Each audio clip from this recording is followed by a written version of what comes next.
subscribe, share, like nu goda salamta sin daganne hordoftoota keenya oduu yeroo kana isin dhageessifna idura irratti hangafoota oduu isin dhageessifna mootummaa inafxanyaa ibilchiginna qeerroon guyyaa isadeen kana hudhee qabuudhaan hayyuu keenyaa fi intalaa siyaasaa Jawaar Mohammad akka haakim Dr. Isaa akka hayyamamuuf godhanii jiru. Qeerroon akkana gootti fufee mootummaa ibilchiginnaa akka ifirraa kaasuu abdii guddoo qabna. Gaazexeessaan lammii Keeniyaa Yaasiin Jimmaa guyyaa irraa hidhaa mootummaa Itoophiyaa irraa gadhiifaman. Haaluma kanaan haaluma wal fakkaatuun obbo Lammaa Magarsaa Arakkiloo keessatti mana dachii jalatti hidhamee jira. Amma oduu tokko tokkoon. Ashama akka fuune hordoftoota keenya oduu yeroo kana isin dhageessisa maatii qeerroo miidiyaa Inotorkii oduu kan isin dhageessu raabduu qeerroo ganamaati. Obboleessa keenyaa fi hayyuu keenya xinxalaa siyaasaa Jawaar Mohammad guyyaa irraa haakimni isaa akka isa wallaanu mootummaan ibilchiginnaa inafxanyaadhaa imanni murtii irraa hayyameefii jira. Haaluma wal fakkaatuun obboleessa keenya Jawaar Mohammad torbee kutee kana keessa summii mootummaan Itoophiyaa nyaachiseen onnee fi qaamni isaa ta'uu fi akka malee miidhamuu isaa gabaasuun keenya ni yaadatama. Haaluma wal fakkaatuun oduu gammachiisaa Yaasiin Jimmaa gaazexeessaan beekamaan addunyaa kan lammii Keeniyaa ta'e guyyaa irraa akka hidharraa gadhiifamee bakka COVID-19 guyyaa 15 turu hayyamamee jira. Haaluma wal fakkaatuun mootummaan Abiyyi Ahmad sirna inafxanyaa gadhaabuudhaaf namoota uummata Oromootiif iyyaatanii fi kan gartee beekaman hunda kaan ajjeesee kaan mana hidhaatti darbuu akkuma itti fufetti jira. Uummanni Oromoo carraa kanatti fayyadamee mootummaa kana ifirraa kaasuun dirqama keenya. Gaafa irreetee achi booda harka kenna Abiyyiinis wanni inni godhu takka hin jiru. Wanni amma biyya alaatti dalagaa jirtan kun ammoo wallahi billahi miizaana kaase wanni har'a Ingilizii fi Ameerikaa keessatti ta'e guyyaa takkaan Itoophiyaa raase akkana godhee ililile gidama san bilbiltee bar Abiyyi ummanni min baasii seenuu nu dhoorgee kam goona dalagaa qeerroo laalame qeerroo bilisummaa malee maasiin jedhare walabummaa malee maasii faarsare walabummaa malee maasii faarsa qeerroo Ingiliz qeerroo Ameerikaa qeerroo Awurooppaa keessa jirtan maal isiniin jedha bilisummaan alatti wannumaan isiniin jedhu jira. Imbaasiin Ingiliz guyyaa har'aa Itoophiyaa dawwalee jira. Qeerroon Ingiliz karra nu dabarsuu didee Abiyoot kaasaayee camada. Ati biyya teettee uummata ajjeesaa jirta. Uummanni akka nu imbaasii seennee dalagaan dalayne nu godhee jira. Karra nutti cufanii maali Abiyootii kiyya falli. Jawaariin daqiiqaa muraasa keessatti manni murtii akka inni doktora isaatiin yaalamu ajaje. Jaalataniitii miti quba itti naytanii takkattila. Hudduu keessa ol keettanii. Amma booda oppodiyoo waliin hin jiraannu. Oppodiyoo waliin abadan hin jiraannu. Isinitti meerar yaa kaa bilisoomu yookaan wanni Oromoo jedhu kun baduu harka dhaattanii taa'u. Qulchul jettanii dachii uummata nafxanyaatii fi uummata Tigraayii dhiistanii Oromoo wal balleessinee baduudha bakka. Hin jiru wanni akkasii. Jawaar kuni yoo nama maraataa taate malee nama fayyaa qabu biratti galanni inni Oromoof ta'e rabbii miti muunni illee ragaa baya. Wallahi billah. Dhugaa isinitti maan muu inni bosona dhagaan dachiin samii waggaa sharrasaasaan nu bulche gaafa irree jedheen beeku saba takka diqqeesseen beeku saba takka qaqqabeen beeku isinii galee Oromoo kanaafi namni har'a Jawaarii kana Oromoo miti jedheeni mana hidhaatti du'uu qaba yaala argachuun qabu jedhuun akkamitti Oromoo jettanii Oromummaa waliin himattan wal adamsina kuruphee fi bosonuu kuruphee fi saree adurree fi hantuuta walitti taana amma booda saba biraatiin walitti buunu Oromoo balleessaa jirtu Oromoo ajjeesaa jirtu dhukkee walirraa kaafna dhukkee maal achi tartanii nafxanyaa jettaniin isin beeyna warra Suud Arabiyaa teettan nama isin waliin galtan beeyna ijoollee isin waliin ajjarattanii mana galtan beeyna nafxanyaadha jaraa walii gallee achi isin baasuu jirra gaafa jara biraa baatan dachii seentaniif samii seentanii agarra yeroo gabaabduu keessatti walitti dhufna Oromoon inuma mooya Oromoon ilma Ramda Saleenyi waggaa shan nu ajjeese waggaa shan kararratti guyyaa takka nama 5,000 akkana garra farra filafatti Abiyyiin Ahmadis carraan isaa akkasuma nu ajjeesee akira ima ifata wanni godhu hin jiru bar wanni inni godhuu danda'u takka illee hin jiru yoo nagaya ka barbaadu taate Jawar Mohammed waliin gadi taa'ee mari'atee biyya san nagaa godhuudha biyya san yoo bulchuu ka barbaadu taate osoo Oromoodhaan walii galiin biyya san bulchuu hin danda'u bara Abiyyiin Ahmed amma jiran nama ajjeesee hifatu ka'e bara ufuma isaati iyyuu quufe am qaatar ummata ajjeesa sinii galee qaata nama qala qaata xiqqaa ajjeesa qaata guddaa ajjeesa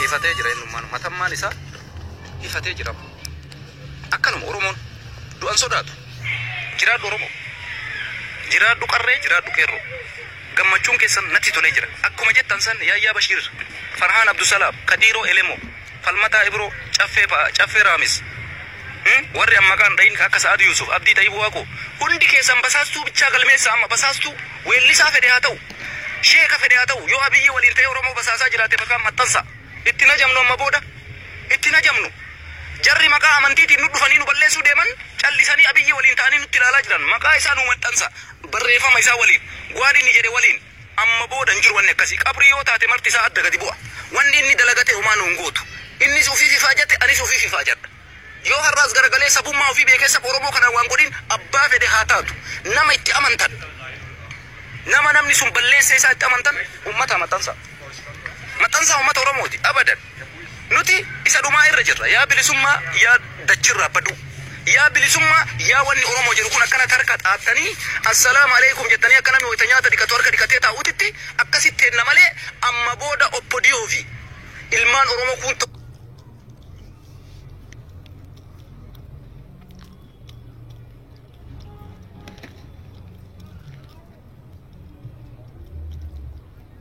kutani jiraachuu hin danda'a baay'ee bareedaadha Abdusalaam Farhastu artistii ta'uuf hin jettu Tsaggaa keessaa tokko Tsaggaa'ee danda'ati hattuu kana gurbaa amma maxxansaa jirtan kana hattuu macar isinii galee akkana tana baasaa lafa nuu kaaya kabajaan hin jiru abadan ijoollee teenya ta'u kakaleessa weellisaa turte artistoota Oromoo Ittiqaa Tafarii Jaamboo Jootee Caalaa Bultumee namni jazbeessee akka ijoolleen tun gadi baatee Oromoo sagalee hin taane godhe gurbachasani waan inni jedhe yaadattanii gaafa Caaluufaa waliin haasaa godhan maqama Dr. Abiyyi kana yoo himattan biyya ambaa yoo deemtan karra isin jalaa banan jedhe hattuu haadha raa'u maqaa Abiyyiitiin eenyu karra nu jalaa bane karra nu cufaniyyuu eenyutu karra nu bane maqaa Abiyyiitiin hattuudha gurbaan sun jedhan hattuu viidiyoo isaa dhageeffadhaa irra deebi'a najisa artistii wayiitii biti kun Oromoon fayyaduuf keessaa baasaa basaastuu akkasii baasii of keessaa artistii of keessaa baasi ani wallahi lazim akka namichi sun ijoollee teenya tan ukkaamsee qaben beeka badaa namichi akkasii saree goofadde akkuma saree fakkaatu bifa isaatu nagartanii saree dabar Oromummaa takkan qabu kun wasaka obbodiyoo dullatti basaastuudha kanaafi amma booda nama dhugaan Oromoo waliin qabsaa'u qofa waliin qabsoof nama qabsoorra hin jirre fiddanii qabsoo keessa galchuun hin barbaachisu gaafa bilisummaa argattanis warruma har'a qabsootti jiru kanatu biyya sanis boggan warruma har'a qabsoo jiru kanattis taayitaa argata Abiyyiin mataan isaa barlaalaa jira Abiyyiin mataan isaa tizibdii baay'ee keessa jira bar maal jedhaa jira beeytanii mee ummanni kuni dhugumaan eenyutu Oromoo kanaa quuqama qaba dhugumaan eenyutu Jawar kanaa quuqama qaba Jawariin kun Oromoodhaaf waan guddaa ta'e booda wantoonni garaagaraa Itoophiyaa keessatti raawwataniiru kunneen maal akeeku dhimma kanarratti yaada xinxaaltonni jedhan gaafanneera itti dhiyaadhaa daawwadhaa waliif qoodaa ministeerri haajaa alaa Keeniyaa igama imbaasii Itoophiyaa jiruun hidhamuu gaazexeessaa Yaasiin Jimmaa ilaalchisuun irra deebiin xalayaa barreessuu isaa beekseera yeroo ammaa hidhaa bahee akka tursiisa bakka tursiisa isaanii akka jiru gabaafameera koomishiniin mirga namoomaa Itoophiyaa ibsa baaseen ajjechaa tibbana bakkeewwan Oromiyaa adda addaatti raawwateen yaadda'uu isaa ibse qaamoleen mootummaa mirga lammiilee karaa nagaan hiriira bahuu mormii isaanii dhageessuuf qaban eeguu qabu. Olaantummaa seeraa kabachiisuuf jedhanii tarkaanfiin fudhatan madaalawaa ta'uutu irraa eegama jedhaniiru. Koomishiniin gabaasa guutuu taatee ajjeecha Haacaaluu Hundeessaa booda Itoophiyaatti darbee siyaasaa jajjaboo dabalatee kuma hedduutu kan lakkaa'aman hidhamaniiru.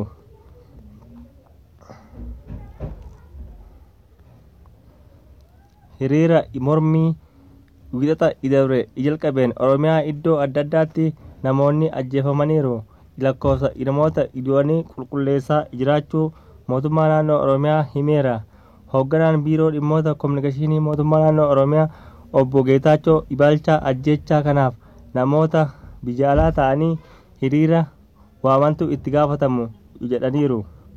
Himannaa kana irratti kan gaafanne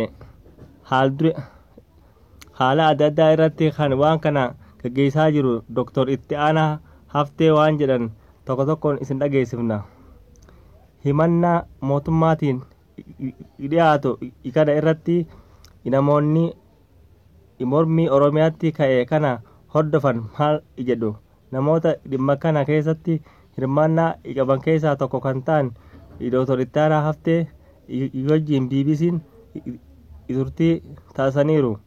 Sochiin uummanni Oromoo taasisaa jiru sochii walqixxummaa fi dimokiraasiiti. Kana gaddittis miti, kana olis miti. Wanti hawaasni deddeebi'ee himatu mirga abbaa biyyummaa waan jedhamu jalatti yolgaa. Wanti kaleessa ta'e har'aas ta'aa jiru gaafii karaa nagaatiin dhaggeeffachuu ture. Oromiyaatti namoonni mormiif bahan ajjeefamuu jiraattonni himan. Kanaaf hiriira nagaatu adeemsifame. Namoota nagaa irratti humnoonni hidhatan dhukaasanii ajjeesan. BBC'n kaleessa yoota aangoota gaafannu akka heeraa fi seera biyyattiitti namni karaa nagaan hiriira ba'e gaafachuu barbaadu jalqaba hayyamsiisuu qaba. Qaama mootummaa gaafa akkasii za'a akkasii iddoo akkasiitti hiriiraan baha jedhee beeksisuu qaba kan jedhu seera keessa jira. Amma garuu abbuma argeetu hiriira baha. Kun seera ala kun akka hin taaneef seera kabachiisuu qabna jedhaniiru. Hiriirri kun akka bahamuuf qaamni mootummaa gaafatameera. Dr. Itti Aanaan sirni amma jiru kun gaafii nagaatti balbala cufee fixaara. Hooggantoonni hundumaa guuree hidhatti galcheera. Sababa itti barbaadee kanaaf uummanni karaa danda'een hiriira wal waamaa. Uggura karaas karuma danda'uun wal waamaa. Eenyutu hayyameef isa jedhuuf kan waame qeerroodha. Hooggansi qeerroo biyya keessa jira. Kan deebii kennees uummata. Warra ala ta'antu hiriira waamaa jechuun itti gaafatamummaan isaan bira jira jedhaniiru. Uummanni yoo hiriira bahe akka du'u otoo beekanii uummata du'atti kan waamaa jiru. Namoota biyya alaa jiran isiniin jedhu namni hiriira bahe akka du'u hin beektu. Otuma beektanii karaa miidiyaa hawaasaa waamicha gootan eeqa mootummaan isinirratti kaasuuf maal jedhu. Dr. Itti Aanaa Haftee akkana dubbii ajaa'ibaa dubbachuudhaan ibsaniiru. Jalqaba dubbii nama ajjeesuu amanuun isaanii wanta guddaadha. Nama hiriira bahe ajjeesneera.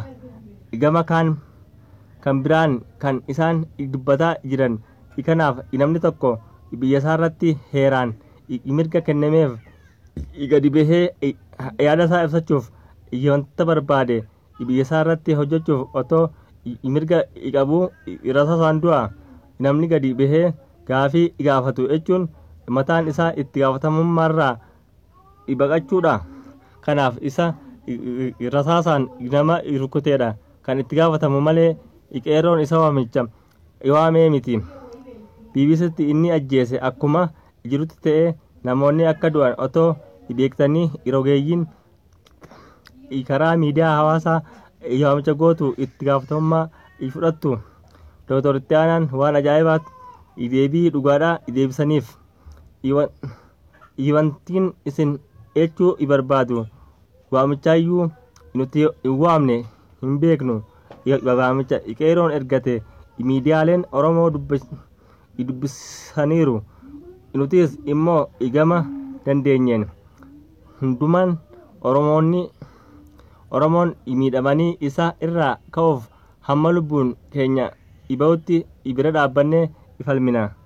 Dubbii himaan mootummaa naannoo Oromiyaa obbo Geetachoo Baalchaa namni qaratee gaafa humna mancaa qaratee gaafa humna poolisiitti bahu poolisiin akkam godheetu yaallisee ilaala. Kan raawwatan humnoota Oromiyaan akka hin isa gabboofne barbaadanidha jedhu. Mootummaanis rogeeyyii yaada mataa isaanii jedhu kana gidduutti garuu uummanni du'aa jira. Tarii akka namni hin duunetti yookaan karaa biraatiin siyaasaa kana jajjabeessuun hin danda'amu. Dr. Itti Aanaan deebii ajaa'ibaa deebisaniiru. Jalqabaatis kaasaa jirta. Nama mancaan du'e dhageessee ati obboleessa koo namni meeshaa aadaa isaatti kan fudhatee bahe nama tuquuf miti kan fudhatee bahe hiriira bahe yaadaa fi dallansuusaa ibsachuuf bahe biyya isaa irratti isa kanaaf sababa barbaadu jechuudha. Nama nagahan ajjeesuutu sababa barbaadu isa dhoksuuf itti gaafatamummaa fudhachuu qabu. Itti gaafatamummaan mataan isaanirra bu'a jiraachuudha. Haaluma wal fakkaatuun Keeniyaatti qabiyyeen dhukkuba COVID-19 Appiil kaampaaniin Ameerikaadhaa gadii tiriliyoona 2 baasee isa jalqabaa ta'eera. Dhaabbanni teknooloojii Appiil kaampaanii Ameerikaa yeroo jalqabaaf doolaara tiriliyoona 2 baasee ta'ee milkaa'ina kanarraa kan ka'e erga waggaa 2 dura dhaabbata addunyaa doolaara tiriliyoona baaseteen boodeedha. Gabaasa ganama Ameerikaa roobii irratti qooda doolaara miiliyoona 457 qabaachuun kan tiriliyoona 2 gale. Akka addunyaatti kaampaaniin doolaara tiriliyoona 2 baasee ture. Dhaabbata boba'aa Suudii Arabootaadha. Haa ta'u malee gatiin armaakoo gadi bu'ee doolaara tiriliyoona 1.8 ta'uun Appiiliidhaan caalameera. Dhaabbatni bilbila iPhone gurguru kun daldalummaa weerara koronaa vaayirasii qabbaneesse keessattidha. Gaheen bittaa isaa harka 50 kan guddateedha. Inumayyuu gatiin gahee dhaabbata kana yeroo birootti weeraricha dhibbataa turanirraa qabeetu dachaan dabaluu jalqabe. Appiil gabaasa waggaa murna sadaffaa irratti galii doolaara biliyoona 57.7 argachuu ibsee ture. Gaheen gatii Appiil yeroo gabaabaa keessatti dabaluun kan dinqisiifamudha jechuun xiinxalaan gabaa teknooloojii Paawuloo Paastakoroo dubbataniiru. Amma bilbilli iPhone G5G eegamaa jiru immoo fedhii maamiltoota ol kaasaa jedhan.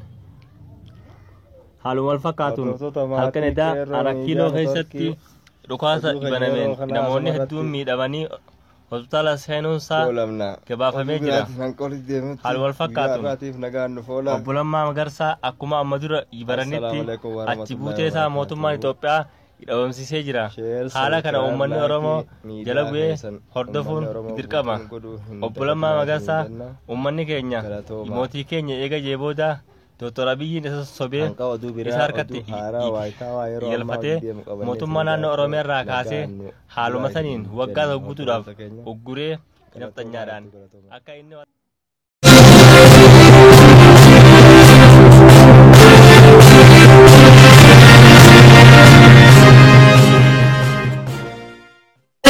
Media Network. Subscribe, share, like.